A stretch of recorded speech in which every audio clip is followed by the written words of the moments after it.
Hi, my name is Julie Easterwood-Parks, and the reason I'm speaking to you today is about an illness called Guillain-Barré syndrome.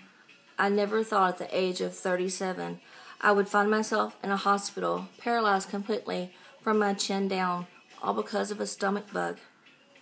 The purpose for my speech today is just to let you guys know what some of the early symptoms are, what it's like to live with the illness, how it affects your life forever. I hope that the information I give you will help anyone that has any loved one that ever shows any of these symptoms to get some help. Guillain-Barré, its definition, it's an autoimmune illness.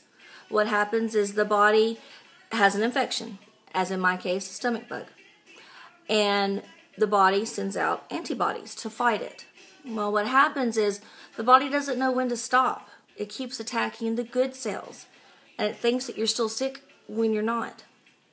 It produces protein in your spinal fluid, and the only way to be diagnosed with Guillain-Barré is to actually have a spinal tap, which, trust me, is a very unpleasant experience. Anyhow, from there, what they did is I woke up one morning and I was having tingling in my legs and my feet. I've always kind of had trouble with my feet, so I didn't think much of it. But with the stomach bug and being in the hospital, I was just feeling weak all over. And then 2 weeks into being in the hospital and being on fluids and IVs and everything else, I got up to go to the ladies' room, and when I came back to my hospital bed, I fell. I couldn't feel my legs anymore. You know, it's a scary thing. When you live all your life, you've watched your children grow up, and then all of a sudden, there's parts of you that don't move anymore, and you don't know why. Because of the late diagnosis with my Guillain-Barré, I really was struck with a severe case. It took doctors 3 weeks to actually diagnose me with it because of how small the town was that I was growing up with in Texas.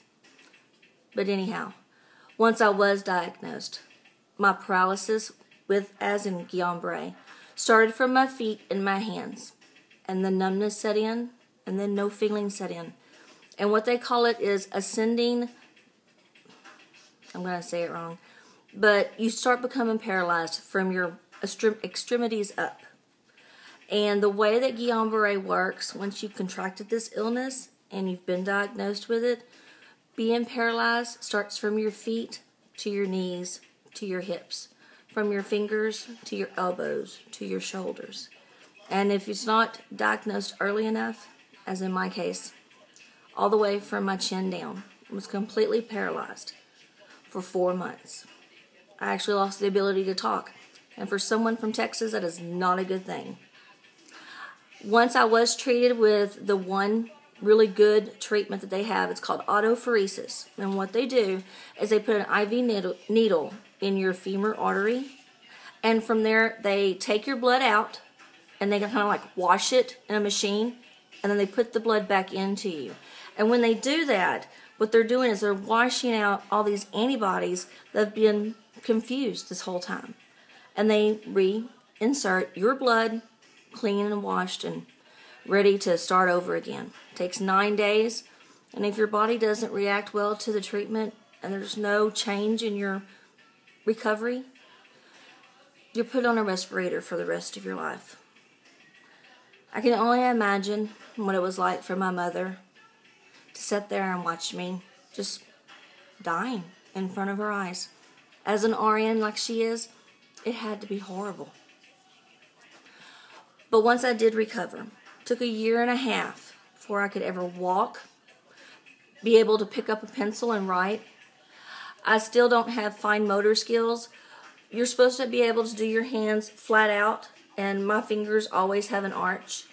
I still cannot do buttons. I have to have people tie my shoe or keep them tied to slip them on. One of my particular consequences, or however you say it, as a thing that stayed with me and will always stay with me, is my extreme nerve damage. I feel nothing from my elbows down to my fingertips and from my knees down to my toes. They're absolutely always asleep. Once again, I'm hoping that my speech touches someone And if it doesn't, that you're at least now aware of what it's like to have Guillain-Barré, what it is, and the fact that it never goes away from your life, and it affects everyone. It was really nice to meet everybody, and if you have any questions whatsoever, shoot me an email. I'd be happy to pass on the info. Take care.